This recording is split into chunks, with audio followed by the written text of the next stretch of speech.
것은 나타난 것으로 말미암아 된 것이 아니니라. 선진들이 이렇게 증거를 얻었다. 우리가 성경을 대할 때 수없이 대하는 인물들의 증거입니다. 성경에서 이야기하는 모든 인물들, 하나님의 사람이라고 일컬음 받았던 모든 사람들의 특징은 그들이 눈에는 보이는 게 없었지만 그러나 나타난 것은 보이지 않는 것으로 말미암는다는 믿음을 가지고 있어서 그들 모두는 이것으로 말미암아 하나님으로부터 믿음의 사람이라고 증거를 얻었습니다. 오늘 우리의 말씀을 같이 대하면서 나는 과연 이 믿음의 선진들이 보여준 이렇게 믿음의 증거로 이들의 삶이 증거가 되었다라는 이 삶이 오늘 나의 삶에도 적용되고 있는가? 왜냐하면 성경은 분명히 전하고 있기 때문입니다. 믿음은 바라는 것들의 실상이요 보이지 않는 것들의 증거인데 선진들이 이로써 증거를 얻었다. 오늘 나의 신앙을 오늘 말씀을 통하여 돌아볼 수 있기를 바랍니다. 나는 보이는 것만 쫓아가고 있지는 않습니까? 보이는 것만 쫓아간다면 믿음의 증거는 나타나지 않습니다.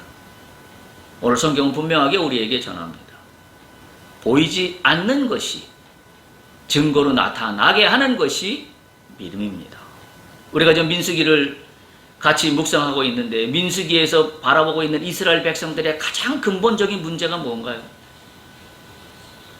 보이는 거에만 빠져 있습니다. 보이지 않는 것이 믿음이라고 성경은 이야기하고 있는데 이스라엘 백성들이 광야 가운데 있으면서 물론 광야는 아무것도 보이는 게 없어요. 없는 것뿐입니다. 부정한 것뿐입니다. 연약한 것뿐입니다. 정말로 허탈하고 좌절만 어쩌면 맛볼 수 있는 곳이 광야의 현실입니다. 그런데 성경은 뭐라고 그래요? 거기에서 믿음으로 가나안을 바라보는 것이 그게 증거입니다. 근데 우리 이스라엘 백성들은 그것을 하지 못하고 있습니다. 오늘 본문의 말씀이 민수기 20장 1절에서 5절인데요. 이 말씀을 이미 말씀드린 바와 같이 1절에서 13절까지 가데스 바네에 도착해서 물이 없는 소위 말하는 무리바 물이라고 우리가 알고 있는 그 사건의 큰 흐름 속에 지금 있는 오늘 본문의 말씀이 1절에서 5절입니다. 그래서 1절에서 5절은 어찌 보면 무리바 물 사건의 전반부에 해당하는 그런 말씀입니다. 지난 시간에 이어지는 말씀이어서 지난주에 했던 제목을 다시 한번 상기해 보겠습니다. 지난주에 제가 삼았던 제목이 통안의 가데스 바네아입니다. 왜 그렇게 지었냐면 40년을 돌아왔는데 40년 전에 가데스 바네아에서 겪었던 이들의 믿음의 증거가 40년 후에도 하나도 나타나지 않고 있다는 사실이죠. 그래서 통안의 가데스 바네아라고 제목을 붙여 썼습니다. 그래서 오늘 말씀을 그거에 이어지는 말씀으로 이 믿음의 증거가 나타나지 않는 이 현실 앞에 제가 제목을 이렇게 정했습니다. 신앙의 주기적 감염병 엔데믹. 바이러스에 걸려가지고 헤어나오지를 못하고 있습니다. 내 신앙의 바이러스는 내 신앙의 이 믿음을 훼손하는 바이러스는 도대체 뭔가? 그 정체를 알고 있나요? 만약에 우리가 그 정체를 알고 있다면 이 병을 고치겠지요. 그런데 지금 40년이 지났는데 이 병이 고쳐지지 않고 있어요. 오늘 나에게 비추어 봐도 내가 40년 전, 10년 전, 30년 전, 5년 전 나의 믿음의 현주소와 오늘 나의 현주소를 놓고 보면 나는 여전히 엔데믹 상태에 놓여 있습니다.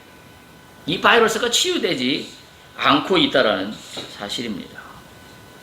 엔데믹이라는 단어는 우리가 요즘에 이 코로나를 겪으면서 알게 된 단어이지요. 감염병에서 나온 단어입니다. 팬데믹이라고 하면 세계적인 유행이 돌 때 쓰는 말이 팬데믹이라면 엔데믹은 이게 완전히 풍토병이 된 상태를 엔데믹이라고 그럽니다. 그러니까 유행으로 잠깐 떴다가 가는 게 아니라 아예 자리 잡고 있는 게 엔데믹입니다. 그래서 이게 특정한 지역에 주기적으로 발생하는 현상, 그것을 엔데믹이라고 그렇게 이야기합니다. 최근에 이 엔데믹이라는 단어들이 새롭게 등장하고 또 많이 알려지면서 우리나라 국립국어원에서 이 엔데믹에 대한 정의를 이렇게 해놨더라고요. 감염병의 주기적인 유행, 이것을 엔데믹이다. 이렇게 국립국어원에서 정의를 해놓은 것을 제가 발견할 수 있었습니다. 엔데믹이라는 단어를 쓴 이유는 때만 되면 나타납니다. 주기적으로 나타납니다. 어떤 주기적이에요? 문제만 생기면. 뭐가 어려운 일만 생기면. 뭐가 내 뜻대로 일이 풀어지는 것 같지만 않으면 이게 주기적으로 나에게 나타납니다. 그래서 엔데믹이라는 단어를 제가 사용했습니다. 왜냐하면 말씀드린 대로 이스라엘 백성들은 40년이 지났는데도 또 가데스 바네아에서 또 그 장소에서 또 발생하고 있기 때문에 제가 엔데믹이라는 단어를 사용하지 않을 수가 없었습니다. 오늘 말씀을 통해서 이 엔데믹을 가져오게 하는 원인이 뭔가, 그것을 오늘 말씀 속에서 분명히 발견할 수 있기를 바랍니다. 자, 2절에서 5절을 다시 한번 보실래요? 민수기 20장 2절에서 5절입니다. 자, 거기 보시면, 쭉 보면 지금 4절과 5절을 특별히 유심 있게 보면 반복되는 단어가 있습니다. 어떤 단어인가요? 앞에 시작할 때 나오는 단어입니다. 4절과 5절 동일하게 반복되는 단어가 있습니다. 찾으셨나요? 어찌하여입니다. 어찌하여. 이게 바이러스예요. 이게 바이러스, 이 바이러스를 퇴치해야 합니다. 문제만 만나면 어찌하여. 어째서. 여러분, 우리는 우리의 입술에서 이게 반복되지 않던가요? 문제만 만나면 어찌하여. 오늘 성경은 분명하게 이 어찌하여라는 단어를 반복하고 있다는 사실은 이 성경에 기록한 기자가 오늘 우리에게 전하고자 하는 메시지가 있다고 저는 생각을 합니다. 오늘 4절과 5절을 보면 이스라엘 백성들의 이 엔데믹 상황에 있는 이 상황에 지금 반복되고 있는 단어는 어찌하여입니다. 영어로는 why입니다. 왜 이런 상황을 만들었냐는 것이지요.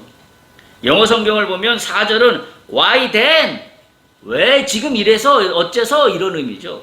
have you brought, 가져왔느냐. 또는 5절에 보면 why have you made 라는 단어로 말로 영어 성경이 시작하고 있습니다. 왜라는 질문을 가만히 보면 네가 가져왔느냐, 왜 이런 상황을 만들었느냐, 모세에게 하고 있는 이야기지만 사실은 하나님께 하고 있는 거와 똑같습니다. 왜요? 이들이 지금 광야길을 걸어가고 있는 것은 모세가 이들을 인도하고 있는 게 아니라 하나님이 인도하고 있기 때문에 그렇습니다. 자, 지금 이들이 모세에게 당신이 왜 우리를 이런 지경으로 만들어 왔느냐, 어찌하여라고 하고 있는 말은 뒤집어 놓고 보면 하나님에 대한 원망과 불평입니다. 모세에 대한 원망과 불평뿐만이 아니라 하나님에 대한 원망과 불평이라는 단어가 어찌하여라는 단어로 반복되고 있다라는 사실입니다. 여러분, 이게 제가 엔데믹 감염병이라는 말을 쓴 것은 이 지금 이스라엘 백성들이 광야에 나와서 처음에 불평과 원망, 우리 민수기 할 때 다뤘었어요, 예전에. 불평과 원망이 시작된 것을 기억하나요? 누구로부터 시작됐나요? 출애굽할 때 섞여 나왔던 이방 민족들로부터 시작되었습니다. 그 몇몇 사람들이 불평과 원망이 늘어오기 시작한 것이 급기 어떻게 됐어요? 마치 코로나처럼 전염병처럼 번져나갔습니다. 그래서 결국은 제사장한테도 불평과 원망이 번져나갔고, 급기야는 이스라엘 백성 전체가 이 불평과 원망의 이 팬데믹 속에 빠져버리고 말았습니다. 이게 굉장히 무서운 겁니다. 불평과 원망이 내 입술에서 끊어내야 합니다. 할렐루야. 이게 끊어져야 내 삶에 희망이 있습니다. 오늘 성경은 그걸 우리에게 분명하게 알려주고 있어요. 왜냐하면 이 병이 고쳐지지 않으면 내가 가나안에 갈 때까지 불평만 하다 가는데 가나안에 들어갈지 모르겠어요. 그 단적인 예로 1세대가 지금 다 죽잖아요. 1세대의 가장 큰 고질병이 뭐냐면 불평과 원망이었습니다. 특히 이들이 광야에서 보여준 모습이. 하나님은 이들을 데리고 새 역사를 쓸 수 없다고 결론 내리신 겁니다. 왜냐하면 가나안 땅에 가서 하나님 나라를 만들고 하나님의 세계를 펼쳐나갈 어떤 핵심적인 장소로서, 핵심적인 곳으로서의 이스라엘, 예루살렘인데, 불평과 원망이라는 것은 우리가 오늘 히브리서에서 본 것처럼 뭐예요? 나타난 것은 보이지 않는 것으로 말미암았다라는 믿음이 전혀 없는 겁니다. 불평과 원망을 왜 하나요? 내 눈앞에 보이는 게 전부라고 생각하기 때문에 불평과 원망을 하는 겁니다. 만약에 내 앞에 보이는 이 어려운 현실이 전부가 아니라고 여긴다면 불평과 원망을 안 하겠지요. 그런데 내 앞에 펼쳐진 이 문제가 전부라고 여기니까 불평과 원망만 나오고 있는 그런 상황이 지금 단어로 뭐라고 이야기하고 있냐면 어찌하여입니다. 한마디로 이 엔데믹 고질병이 반복되고 있는 이 어찌하여의 이유는 뭐냐면 신앙의 눈이 여전히 anytime, always 육적인 거에만 집중하고 있기 때문입니다. 그러면 내 엔데믹이, 내 불신앙의 엔데믹이 고쳐지지 않습니다.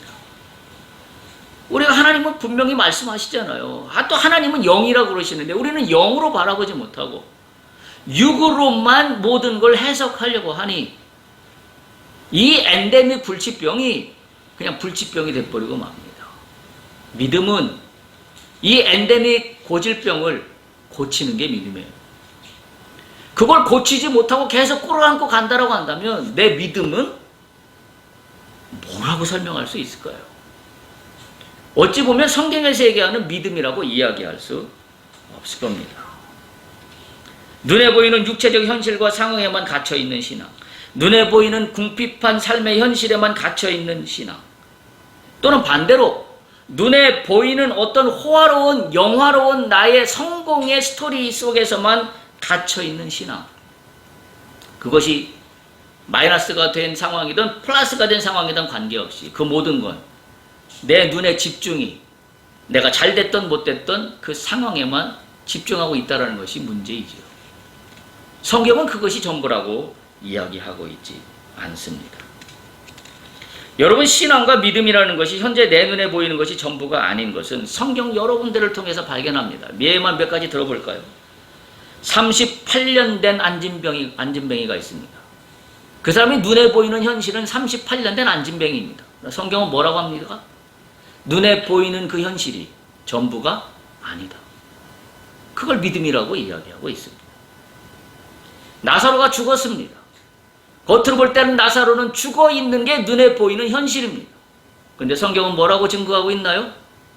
네가 죽은 것처럼 보이는 나사로의 현실은 그게 전부가 아니라는 것을 믿음으로 증거하고 있습니다. 풍랑 있는 바다가 있어요. 풍랑 있는 바다는 눈에 보이는 현실입니다. 근데 믿음은 뭐라고 증거하나요? 풍랑 있는 바다가 보이는 것이 믿음의 전부가 아니라고 이야기하고 있습니다. 다윗을 보세요. 자신을 평생 죽이려고 쫓아다녔던 사울의 그 현실, 눈에 보이는 죽음에 늘 위협을 받고 있는 그 현실이 전부가 아니라고 성경은 증거하고 있습니다.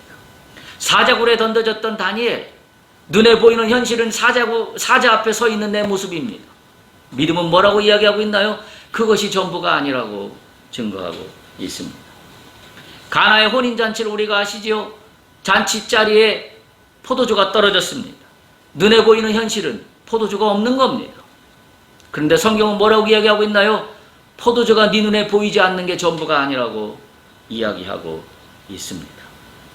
가데스 바네아에 이미 40년 전에 12정탐꾼의 눈에 보였던 현실은 가나안에 거주하는 사람들이 거인 같아서 우리는 메뚜기같이 형편없는 자라는 것이 눈에 보이는 현실이었습니다. 그러나 계속해서 지금 증거하고 있는 성경의 말씀은 뭔가요? 그것이 전부가 아니다. 그것이 전부가 아니다. 오늘 본문도 동일합니다. 광야길에서 가데스 바네아에 도착했는데 물이 없습니다. 물이 없는 눈에 보이는 현실 앞에 서 있습니다. 성경은 뭐라고 이야기하고 있나요? 이것이 전부가 아니라고 이야기합니다. 이것이 전부가 아닌 것으로 될 수 있는 유일한 길은 뭘로 이걸 뚫고 갈 수 있나요? 믿음입니다. 성경은 그것을 우리에게 말씀하고 있습니다.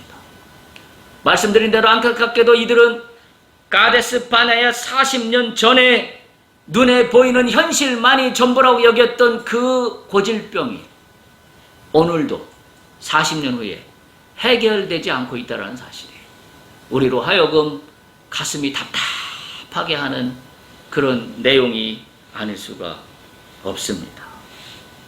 믿는 자는 눈에 보이는 현실에만 갇히면 안 됩니다. 왜냐하면 성경은 말씀드린 대로 그것이 전부가 아니라고 증거하고 있는 내용들로 넘쳐나고 있기 때문에 그렇습니다. 내 신앙의 고질병인 엔데믹 상황으로 늘 놓여 있으면 나는 믿음을 잃어버립니다. 나는 생명도 잃어버립니다. 무엇보다도 내 자기 자신을 잃어버립니다. 그리고 더 안타까운 것은 그동안 믿었던 나의 수십 년의 신앙생활을 송두리째 부정해버리고 마는 것, 꼴이 돼버리고 맙니다. 생각해 보세요. 40년 전이나 40년 후에 가데스 바네아에서 보여주고 있는 이스라엘 백성들의 이 불신앙의 모습이 결국은 자신들의 정체성을 송두리째 부정하고 있는 꼴 아닙니까? 얼마나 안타까운 현실인지 알 수가 없습니다. 신앙의 불신앙인 이 감염병 엔데믹에 갇혀 있으니 언제나 내 입술에서는 어찌하여만 반복하고 있습니다. 그래서 자신의 정체성을 잃어버리고 자신이 어디에 가고 있는지도 잃어버리고 자신이 지금 하나님의 약속에 따라서 지금 현재는 어떤 위치에 있어서 그 약속을 향하여 가고 있는지도 잊어버리고 방향성도 잊어버리고 현재성도 잊어버리고 다 잊어버리고 그저 남는 것은 부정과 부정과 부정을 반복하는 일밖에는 남아있지 않습니다. 근데 이 부정을 보세요. 안타까운 게 이거예요. 남들에 의해서 이 자기 자신들의 신앙이 부정되고 있는 게 아니라 자기 자신의 신앙을 누가 부정하고 있어요? 자기 입술로 부정하고 있다는 사실이에요. 그게 더 큰 문제입니다. 제일 안타까운 현실 아닌가요? 내가 내 입술로 내 40년, 50년 평생의 내 믿음을 부정하고 있는 꼴입니다. 참으로 안타까운 현실이 아닐 수가 없습니다. 내 스스로 내 입술의 범죄로 내 신앙을 송두리째 파괴해버리고 있다는 사실이 얼마나 비참한 현실인지 알 수가 없어요. 알 수가 없습니다. 그래서 우리가 찬양한 걸 기억하시지요. 세상의 유혹이 내게 물려올 때도 내 힘으로는 그것들을 모두가 이길 수 없다라고 여길 때 내가 오히려 할 수 있는 일은 손을 들고 주님을 찬양하는 거다. 이게 믿음이에요. 왜냐하면 믿음은 전쟁은 여호와께 속한 것임을 아는 것이 믿음이기 때문에 세상의 유혹과 나의 힘으로 아무것도 할 수 없다고 여길 때 오히려 나는 손을 들고 주님을 찬양합니다. 얼마나 멋집니까? 거짓과 속임수로 가득한 세상에 어디로 갈지 몰라서 머뭇거리고 있는 나를 발견할 때 나는 오히려 그때 내 입술에서 부정의 말들을 꺼내놓는 것이 아니라 손을 들고 주님을 찬양합니다. 왜냐하면 이 모든 상황을 능히 뒤바꿀 만한 유일한 분은 여호와 하나님 한 분밖에 없기 때문임을 고백할 수 있기 때문입니다. 주위를 둘러보면 아무도 없는 것 같아 그와 같은 상황이지만 그러나 나는 찬양합니다. 왜? 믿음의 눈을 들면 주께서 나를 향하여 두 팔 벌리고 서 계신 것을 발견할 수 있기 때문입니다. 전쟁은 여호와께 속한 것입니다. 우리가 찬양으로만 노래 가락으로만 고백할 것이 아니라 전쟁은 여호와께 속하였으니 내가 믿음으로 주님을 오히려 어려울 때 찬양하나이다. 이 실제적인 믿음의 행위가 우리의 삶 속에서 증거될 수 있기를 바랍니다. 그것이 우리가 오늘 히브리서에서 봤던 것처럼 믿음이 뭐라고요? 선진들은 어떻게 했다고요? 나타난 것은 보이지 않는 것으로 말미암았느니라는 것으로 증거되는 유일한 길임을 성경이 우리에게 말씀하고 있기 때문입니다. 이 어짜여 엔데믹을 가져오게 하는 동기는 오늘 분명히 있습니다. 성경에 보면 물이 없어서 그랬어요. 그렇죠? 물이 없어서 나온 문제입니다. 그런데 물이 없어서 나온 문제이지만 나에게 어찌하여라는 엔데믹에 빠지게 한 것은 그 앞에 단서를 하나 발견할 수 있습니다. 3절입니다.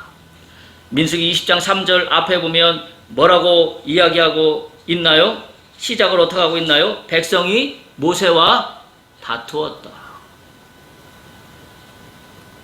우리가 어찌하여라는 그런 문제에 도달하게 되는 이유 중에 하나는 다툼입니다. 왜 다퉈요? 물이 없기 때문에 다툽니다. 저는 이 부분을 이렇게 바라보고자 합니다.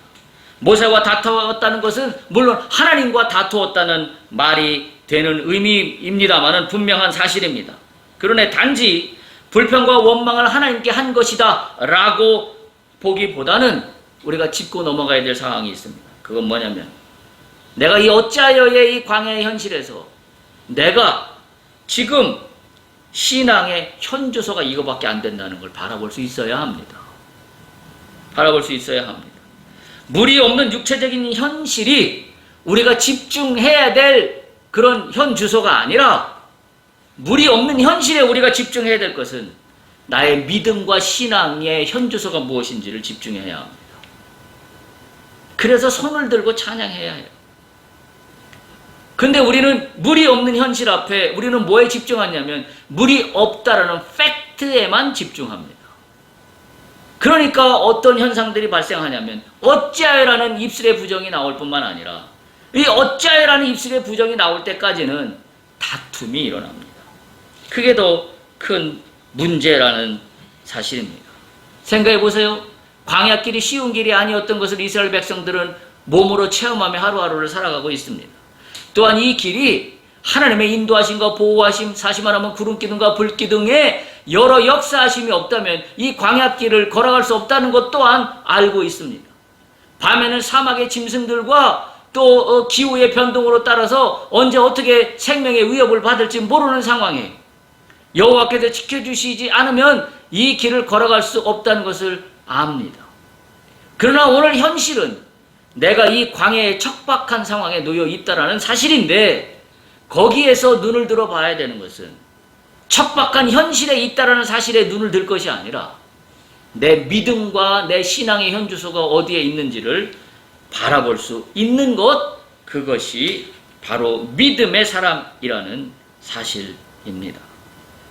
물이 없는 육체적 현실의 현주소가 아니라 하나님의 인도하심 아래 있다라는 믿음과 신앙이라는 이름의 현주소를 바라볼 수 있어야 합니다. 지금 이스라엘 백성들처럼 눈에 보이는 현실만 바라보고 있다면 이들이 얘기하고 있는 이들의 신앙은 결국 무엇인가? 라는 겁니다. 이 신앙이 바로 신앙의 엔데믹을 벗어나지 못하게 하고 있는 요인이기 때문에 그렇습니다. 뒤집어 얘기하면 신앙은 뭐라고 이야기할 수 있어요? 성공과 풍요가 있을 때만 신앙이라고 이야기할 수 있는 거나 똑같습니다. 그때만 유효한 신앙이고 내가 광야의 척박한 상황에 있을지라도 그것을 믿음과 신앙으로 주를 바라보지 못한다고 한다면 그건 유효한 신앙이라고 이야기할 수 없습니다. 이런 사람 앞에는 기도하는 제목이 뭐만 있나요? 풍요와 번영과 성공과 물질적인 복밖에는 기도할 제목이 아무것도 없습니다. 잘 기억하세요. 우리가 없는 상황에서 우리가 눈을 들어 봐야 될 것은 나의 믿음의 현주소입니다. 내 신앙의 현주소가 무엇인가를 냉철하게 볼 수 있어야 합니다. 내가 이거밖에 안 되는가? 그래서 정신을 바짝 차리고 손을 들고 주님을 찬양할 수 있는 상황으로 나를 뒤바꿔 놓아야 합니다. 바라고 보이는 것이 곧 육체적 현실에서 내 눈앞에 펼쳐져야만 하는 것이 신앙이라고 한다면 그거는 우리의 신앙은 초라하기 그지없는 믿음일 뿐입니다. 성경은 한 번도 이것을 믿음이라고 이야기하고 있지 않기 때문에 그렇습니다. 오히려 오늘 본문의 말씀에서 우리에게 주는 인사이트는 이와 같은 물이 없는 상황에 이스라엘 백성은 모세와 다투지 않았어야 합니다. 모세와 다투지 않았고 어떻게 했어야 했을까요? 여호와 앞에 무릎을 꿇었어야 합니다. 여호와와 모세와 다툴 일이 아닙니다. 여호와 앞에 무릎을 꿇었어야 했는데 이들은 그렇게 하지 않았습니다. 오히려 그들의 입술은 속사포의 대포를 쏟아내듯이 어찌하여라는 불평과 원망의 대포만 가장 먼저 쏟아냈습니다. 발사해버렸습니다. 내 입술의 불평과 원망의 속사포가 결국 내 신앙과 믿음을 망가뜨리고 있다는 사실을 기억해야 합니다. 가데스 바네에 40년 전에 있던 이스라엘 백성들의 망한 원인이 뭐예요? 40년을 돈 원인이 뭐예요? 우리는 정확히 알고 있습니다. 이들의 불평과 원망 때문입니다. 이들의 입술에서 불평과 원망의 대포알만 계속 쏟아냈기 때문입니다. 그것을 해결하지 못한 것이 40년 후에 아직도 여전히 존재하고 있다는 그런 사실입니다. 내가 쏟아낸 불평과 원망이 결국 그 내가 쏟아낸 불평과 원망의 대포알이 누구한테 오나요? 나한테 옵니다. 우리가 그걸 잊지 않아야 돼요. 내가 불평과 원망의 대포알을 쏟아낸 것이 어디 가서 꽂히는 게 아니라 결국 그것이 돌아서 나의 믿음을 겨누고 있다는 사실이에요. 결국 그러니까 내 믿음은 40년 전이나 지금이나 똑같은 상황에 있는 겁니다. 맨날 내가 쏟아내는 불평과 원망의 대포알이 결국은 내 심장을 향하여 되돌아오고 있다는 사실을 우리가 믿음의 눈으로 바라볼 수 있어야 합니다. 우리도 이런 어려운 광야 상황이 오면 우리도 예외 없이 다툽니다. 특별히 누구와 가장 먼저 다투는지 아세요? 가족 간에 다툽니다. 왜? 어려운 상황 때문에 가족 간에 제일 먼저 다퉈요. 그래서 뭐 하나만 눈에 거슬리면 그것이 원망과 불평의 단초를 제공하여서 입술로 막 대포알을 쏟아냅니다. 다투지 마십시오. 주님의 이름으로 권면합니다. 어찌하여라는 상황에 왔을 때 다투지 말고 오히려 손을 들고 주님을 찬양하며 내 믿음의 현주소를 바라볼 수 있는 것, 그것이 믿음입니다. 그것이 믿음의 사람입니다. 가족 간의 다툼으로만 끝났나요? 아닙니다. 이웃 간의 다툼으로 번지고 세상이 온통 불만투성이인 것으로 확산돼 버리고 맙니다. 결국 뭐예요? 내가 사는 세상은 불평과 원망의 그 공기 안에만 나는 존재합니다. 참으로 안타까운 현실이 아닐 수가 없습니다. 따라서 이 신앙의 고질병인 엔데믹에 있으면 내 눈에 보이는 것은 딱 하나밖에 없습니다. 5절입니다. 5절 한번 보십시오. 민수기 20장 5절입니다. 뭐라고 되어 있나요? 없도다. 보이시나요? 성경은 왜 이걸 강조하고 있을까요? 우리가 분명히 깨달아야 합니다. 신앙의 엔데믹에 있으면 없다. 이거밖에 할 말이 없습니다. 파종할 꽃도 없고, 무화과도 없고, 포도도 없고, 석류도 없고, 마실물도 없도다. 신앙의 엔데믹에 있으면 없는 것만 보입니다. 믿음의 눈을 들어보면 있는 것만 보입니다. 할렐루야. 그게 믿음이에요. 그게 믿음입니다. 오늘 내가 나의 앞에 부닥친 현실 앞에서 없는 것만 보인다고 한다면 회개하십시오. 무릎을 꿇으십시오. 주님, 나의 믿음의 현주소가 내 눈앞에 없는 것만 보이니 이게 어찌된 일인가요? 나는 주님의 은혜로 산다고 하는데 내 눈에는 없는 것만 보이네요. 내가 믿음의 사람 아닌 것 같습니다. 주여, 나를 불쌍히 여기시고 용서하여 주시옵소서. 그래서 어떻게 해야 돼요? 손을 들고 찬양해야 됩니다. 주여, 내가 없는 상황이지만 내가 손을 들고 오히려 주님을 찬양합니다. 그때 눈물이 쏟아지지 않을까요? 내가 없는 건 현실이에요. 근데 손을 들고 주님께 찬양합니다. 영원하신 주님을 찬양합니다. 가나안으로 인도하신 주님을 찬양합니다. 내 눈에 눈물이 쏟아질 겁니다. 그게 믿음이에요. 그게 믿음입니다. 왜요? 내 눈에는 지금 아무것도 없는 것밖에 안 보이지만 저는 주님을 찬양하며 고백합니다. 이 없는 나의 현실의 상황에 이 전쟁은 주님 앞에 속하였습니다. 나에게 있는 게 아닙니다. 쭉 흐르는 눈물 속에 하나님의 은혜가 쏟아지게 되는 경험을 하게 될 겁니다. 여러분, 없는 것이 보일 때 찬양하십시오. 없는 것이 보일 때 무릎을 꿇고 기도하십시오. 왜요? 전쟁은 여호와께 속한 것임을 내가 찬양을 통하여 고백하고 있기 때문입니다. 이렇게 되니 이들은 결론을 이렇게 내립니다. 5절 앞에 보면 어떻게 하고 있냐면, 너희가 어찌하여 우리를 애굽에서 나오게 하여 이 나쁜 곳으로 인도했느냐. 지금 광야를 나쁜 곳이라고 이야기하고 있습니다. 물론 좋은 곳은 아닙니다. 왜? 모든 게 넘쳐나는 곳이 아니니까. 근데 이 나쁜 곳에는 뭐 어떤 의미만 숨겨져 있어요? 육적으로 눈에 보이는 것만 보기 때문에 나쁜 것입니다. 영적으로는 전혀 광야를 보지 못하고 있는 겁니다. 우리도 똑같아요. 나에게 없고 없는 것만 보면 지금 현재 내가 살고 있는 이 현실의 이 시간은 나쁜 곳입니다. 그건 육적인 눈만 보기 때문에 그렇습니다. 지금 이 이스라엘 백성들의 갖고 있는 문제가 그것입니다. 마지막 어디로 가나요? 3절에서 4절 보십시오. 강조하고 있는 단어가 또 하나 있습니다. 3절과 4절, 우리 형제들이 여호와 앞에서 죽을 때 우리도 죽었더라며 죽음을 묵상합니다. 4절 보십시오. 너희가 어찌하여 여호와의 회중을 이 광야를 인도하여 우리와 우리 짐승이 다 여기서 죽게 하느냐. 없고 없는 것만 묵상하니 죽음밖에 눈에 들어오는 것이 없습니다. 아니, 생각해 보세요. 하나님이 지금 이스라엘 백성을 광야의 상황에 놓은 것은, 더군다나 이들을 40년을 돌게 할 것은 죽게 하려는 게 목적이었나요? 아니잖아요. 우리 상황도 똑같습니다. 우리가 지금 광야의 현실 앞에 놓여 있다라고 해서 지금 이것이 없고 저것이 없고 저것이 없는데 그게 전부인가요? 그건 믿음의 증거가 아니지 않은 것을 우리가 알고 있습니다. 그럼에도 불구하고 우리는 여기에 갇혀 있다라는 사실입니다. 정리합니다. 신앙에도 엔데믹이 있습니다.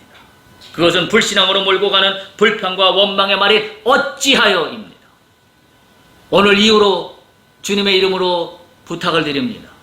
내 입술의 불평과 원망에 어찌하여가 나도 모르게 튀어나오려 하면 손으로 틀어막을 수 있길 바랍니다. 손으로 틀어막고 오히려 생각을 그때 확 바꿔서 어떻게 할까요? 찬양합시다. 내가 손 들고 무릎 꿇고 주님을 찬양합니다. 왜? 이 상황은 주님께 달려있음을 내가 믿기 때문입니다. 그런 입술로 바뀌기를 축복합니다. 신앙의 고질병인 엔데믹을 고치기 위해서 우리가 반드시 믿음의 눈을 들어야 합니다. 바로 그것은 믿음과 신앙이라는 이름으로 나에게 당면한 현실을 바라볼 수 있어야 합니다. 히브리서는 그렇게 증거하고 있기 때문입니다. 믿음은 바라는 것들의 실상이요 보지 못하는 것들의 증거이기 때문에, 보이는 것은, 나타난 것은 보이지 않는 것으로 말미암은 것이 믿음이라고 이야기하고 있기 때문에 그렇습니다. 신앙의 주기적인 감염병인 엔데믹 상황에 빠져 있으면 예수로 말미암은 소망보다 불편한 현실이 더 크게 보입니다. 우리의 가치는 예수 소망입니다. 그거의 가치가 다른 그 어떤 불편한 현실보다도 커야 합니다. 근데 이게 뒤바뀌어 있다면 우리의 믿음의 순서가 뒤바뀌어 있는 겁니다. 그렇게 되면 없는 것만 보입니다. 그리고 그렇게 되면 차라리 죽는 게 낫겠다라고는 말밖에 입술에서 나올 말이 없습니다. 신앙의 주기적인 감염병인 엔데믹에서 벗어나기를 축복합니다. 우리의 입술이 바뀌어 찬양의 입술로, 오히려 어려울 때 찬양할 수 있기를 주님의 이름으로 축복합니다.